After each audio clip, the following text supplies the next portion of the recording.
Bismillahirrahmanirrahim. Assalamualaikum warahmatullahi wabarakatuh, Bapak Ibu semua.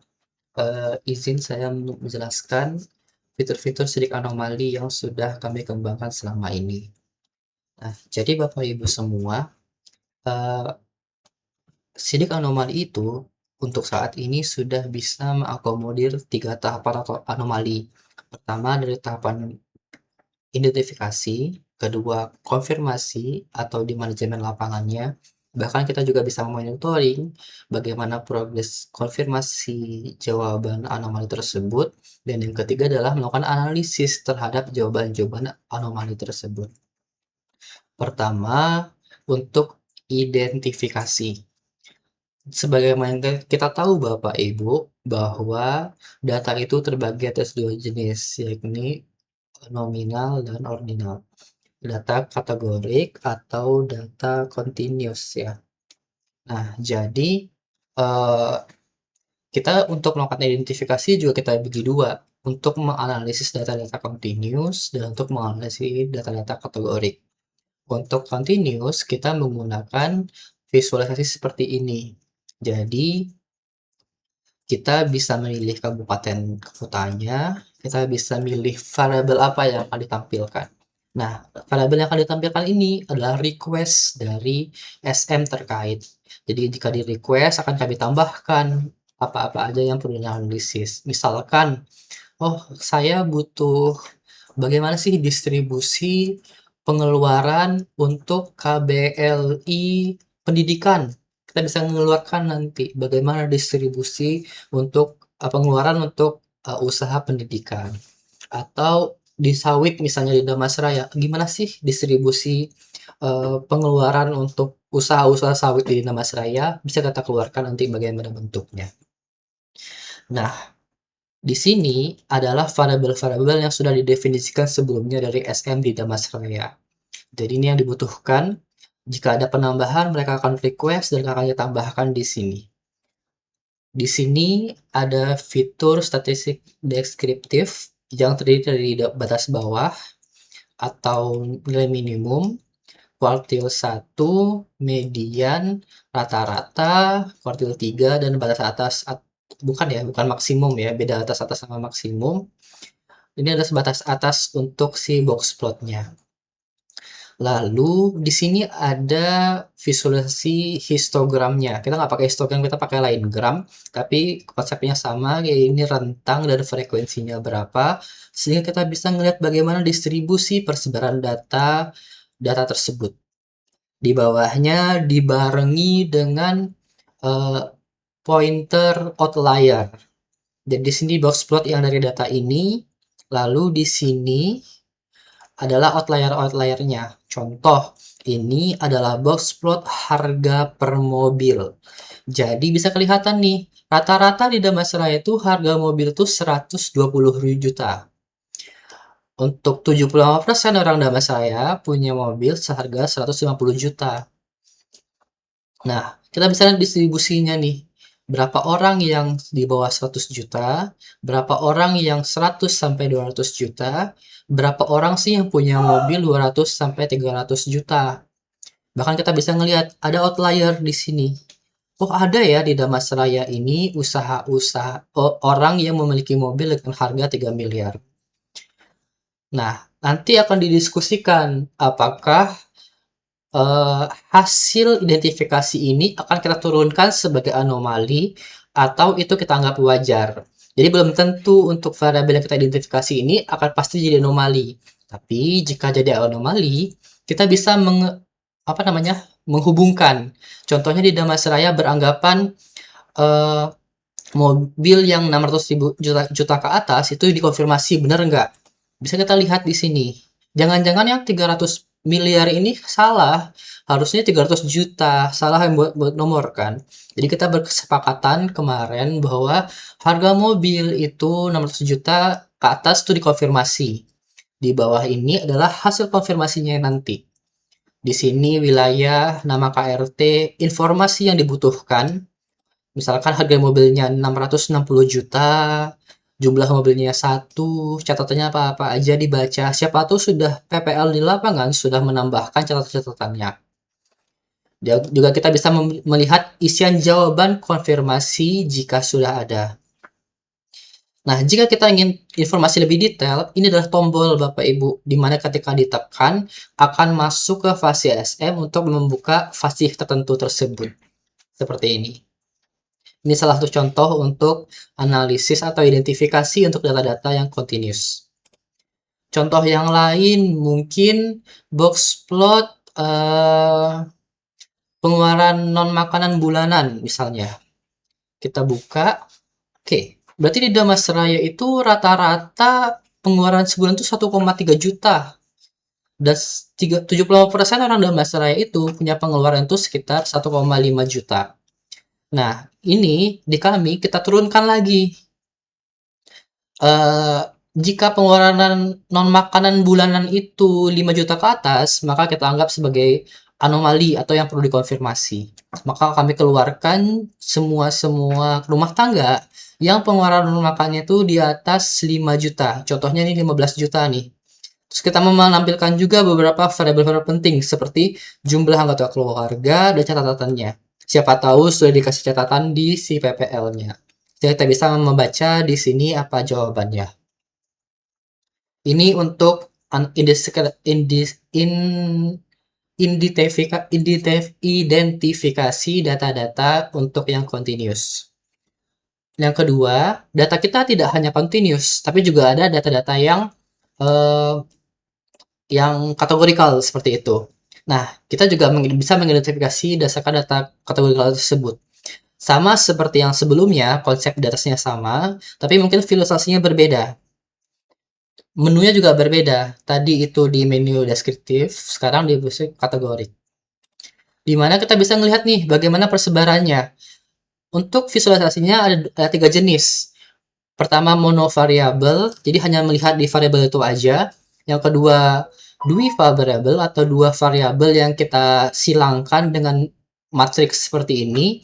Dan yang ketiga adalah multivariabel, di mana kita bisa lihat hubungan dengan yang namanya Sankey chart.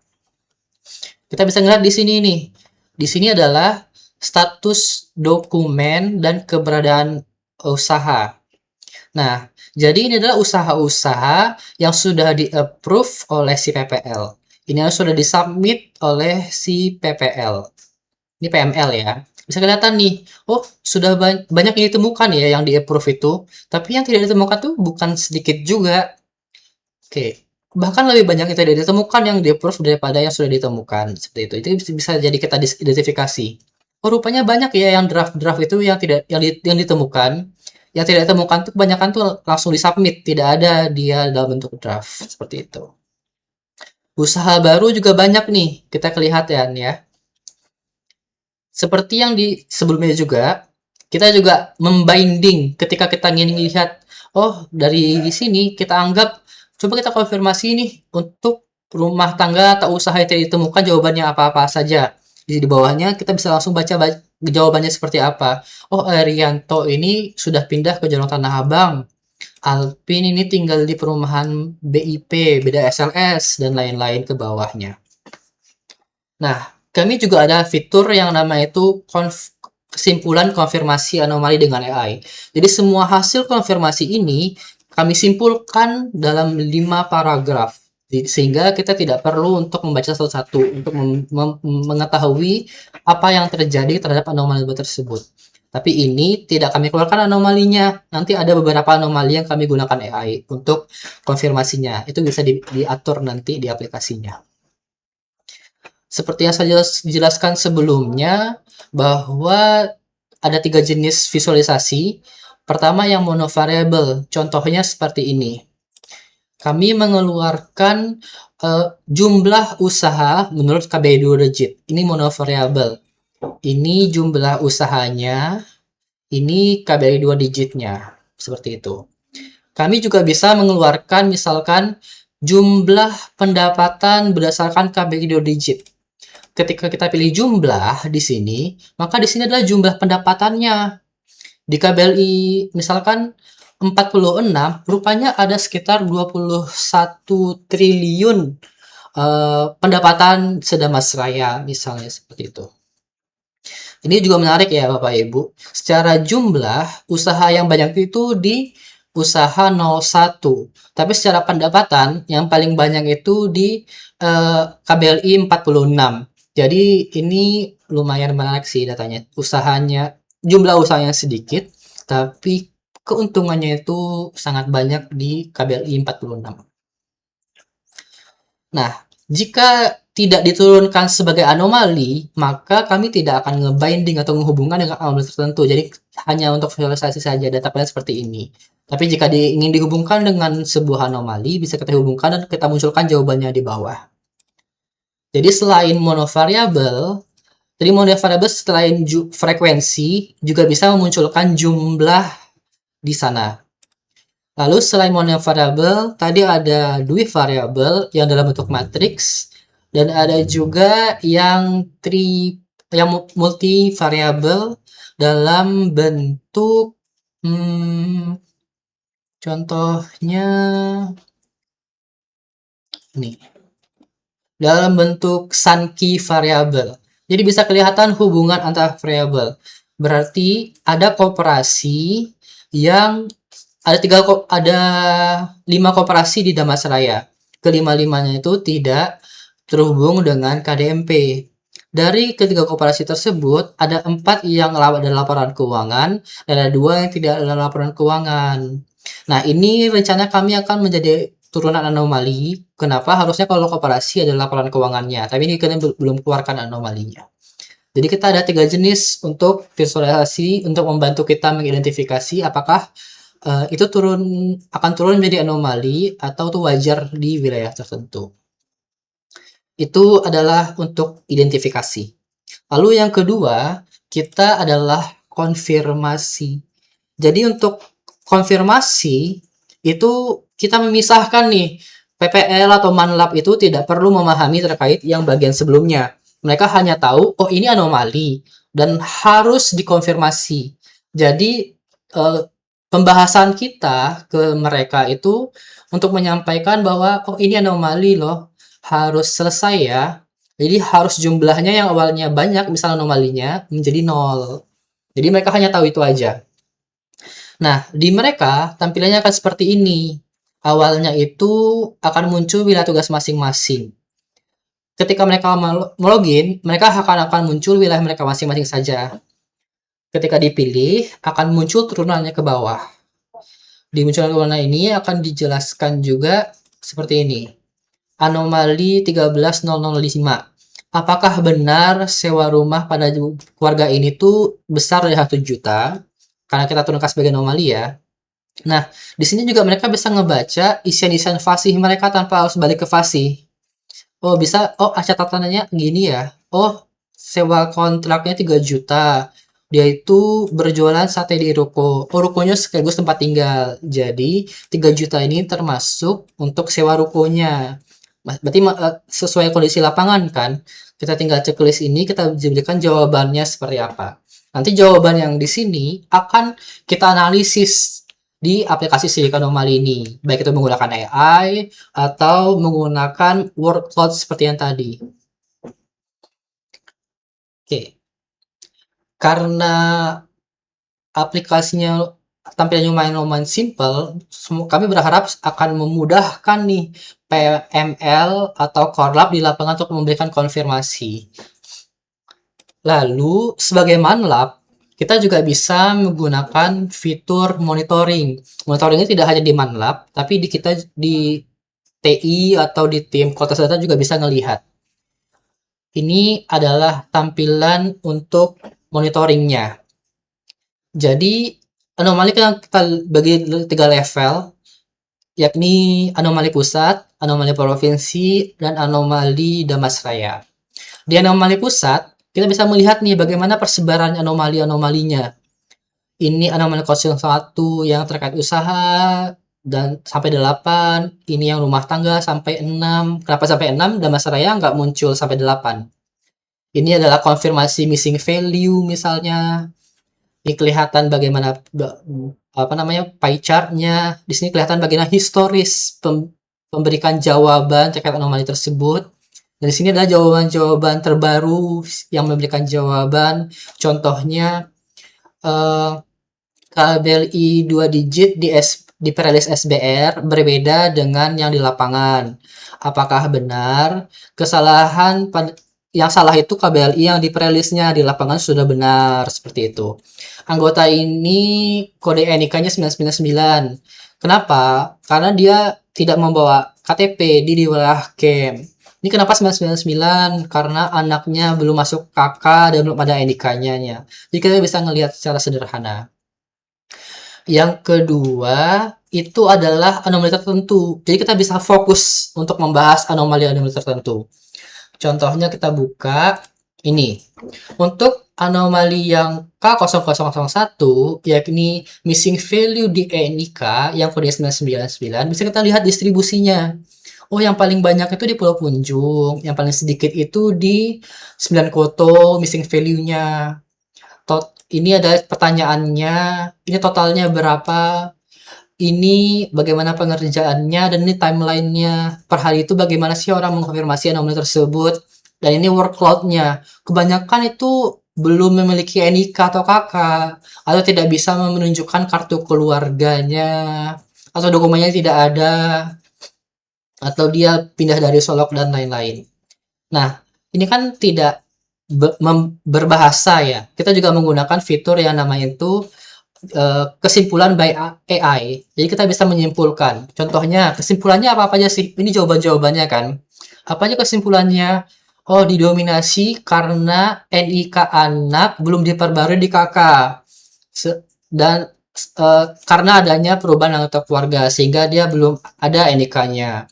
Atau ada yang kehilangan seluruh dokumen KTP dan KK sehingga tidak bisa menunjukkan dokumen sama sekali yang diverifikasi petugas, atau kendala administrasi berupa kelalaian pengurusan dokumen atau hilang kartu identitas fisik memaksa petugas untuk menggunakan kode 999 sebagai solusi sementara agar pendataan data tetap berjalan. Nah, ini berarti perlu kita detailkan lagi, kita cari jawabannya seperti ini untuk diperbaiki. Nah, ini semua itu menggunakan AI. Jadi dia akan membaca semua jawaban di sini dan disimpulkan dalam 5 poin utama. Jadi kita tidak perlu membaca secara keseluruhan, AI-nya akan membantu skimming kita menjawabannya. Dan yang ketiga itu ada evaluasi petugas. Nah, jadi Bapak Ibu, dengan adanya sidik anomali ini, mungkin kalau sebelumnya kan kita menggunakan Excel ya, atau sheet gitu aja. Kita nggak bisa tahu nih, siapa-siapa aja yang paling banyak salahnya. Kalau kita menggunakan ini, kita bisa ngelihat. Contohnya, untuk anomali pusat, misalnya kan, siapa sih PPL kita yang paling banyak salah? Oh, ini nih, Rifki ada tiga anomali misalnya kan. Yang kedua ini tiga ini. Jadi kita bisa memfokuskan ke si Rifki agar kedepannya tidak mengulangi hal yang sama di anomali tersebut seperti itu. Atau contohnya di anomali Kabupaten Damastraya, khusus kita saja yang keluarkan. Oh, ini kesalahan konsep banyak nih. Agar kita bisa monitoring. Di bawahnya kita juga bisa ngeliat bagaimana progres per masing-masing korlap. Di sini, misalkan saya sendiri, dari 139 total, itu sudah dikerjakan 64% dan 36%. Belum dikonfirmasi itu 32%. Bahkan bisa dibuka lagi ke bawahnya. Ini PPML saya, dan ini masing-masing PPL-PPL-nya. Seperti itu. Kelebihannya apa untuk konfirmasi ini? Kita tidak perlu mengirim file Excel yang sama berkali-kali ke setiap petugas. Kita cukup saja menyampaikan ke mereka, tolong buka aplikasi sidik anomalinya dengan akun mereka. Mereka akan muncul langsung wilayah mereka saja, tanpa kita perlu repot untuk mitigasi atau mengatur alur dokumen antar kita dengan petugas di lapangan. Seperti itu. Oke, mungkin itu beberapa fitur utama yang perlu kita pahami di sidik anomali dan sepertinya akan sangat membantu kita. Contohnya seperti saat ini di provinsi itu ada kayak misalkan dengan anomali yang sama, itu dia ada dua versi, misalkan versi tarik tanggal 21 dan versi tarik tanggal 25. Mungkin yang sudah dikonfirmasi di tanggal 21 muncul lagi di tanggal 25. Sehingga uh, organik di kabupaten tersebut harus mengkonfirmasi lagi nih di tanggal 25 tersebut. Beda kalau menggunakan sidik anomali. Ketika ditarik di tanggal 21 dan ditarik lagi di tanggal 25 dan diupload ke aplikasi sidik anomali hanya akan menambahkan anomali yang belum pernah muncul sebelumnya. Yang sebelumnya itu akan tetap muncul dan konfirmasinya tetap ada, seperti itu. Jadi secara alur dokumen dan alur datanya itu lebih jelas dan lebih bersih, seperti itu Bapak Ibu. Dan juga ini lebih terakuntabel. Kenapa? Di sini ada timestamp-nya, di mana bisa kelihatan tanggal berapa yang memberikan konfirmasi dan akun siapa yang memberikan konfirmasi tersebut. Apakah itu si PML-nya, apakah itu si PPPL-nya, atau itu bahkan korlapnya sendiri. Jadi secara tanggung jawab untuk perbaikan atau konfirmasi data itu jelas di sini. Bahkan juga bisa diekspor dalam bentuk Excel jawaban-jawabannya tersebut, seperti itu. Kelebihan yang kedua, dengan ada fiturnya kesimpulan dengan AI tersebut, Bapak Ibu tidak perlu pusing baca-baca satu-satu lagi. Cukup membaca kesimpulannya aja, karena sudah dibantu oleh si AI untuk menyimpulkan konfirmasi tersebut. Dan itu lebih terbuka ya, lebih transparan ya. Nggak mungkin AI itu menyembunyikan jawaban-jawaban. Kalau misalkan saat ini mungkin bisa aja disembunyikan jawaban-jawaban yang nggak relevan atau kesalahan di lapangan.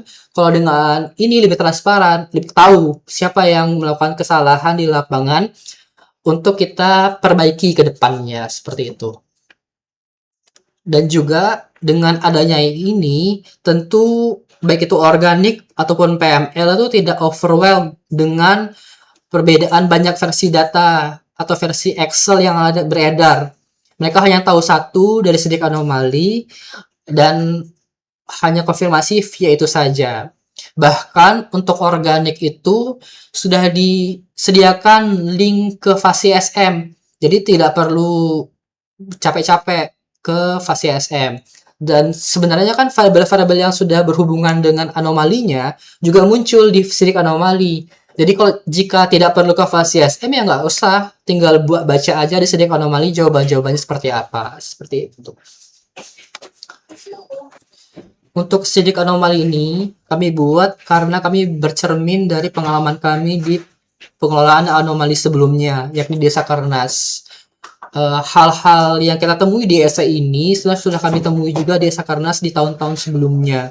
Sehingga kami berinisiatif buat inovasi ini untuk membantu kita agar hal-hal yang tidak perlu itu bisa dibantu oleh sistem. Kita hanya fokus ke kualitas dan bagaimana penanganan solusinya. Dan karena sistem ini kita yang buat, tentu jika ada penambahan fitur atau requirement lain itu gampang. Kita tidak perlu ke pusat untuk request, tinggal dari kita aja untuk menambahkan fitur-fitur tertentu. Tapi mungkin ada prosedur-prosedurnya bagaimana cara menambahkan fitur-fitur tertentu tersebut.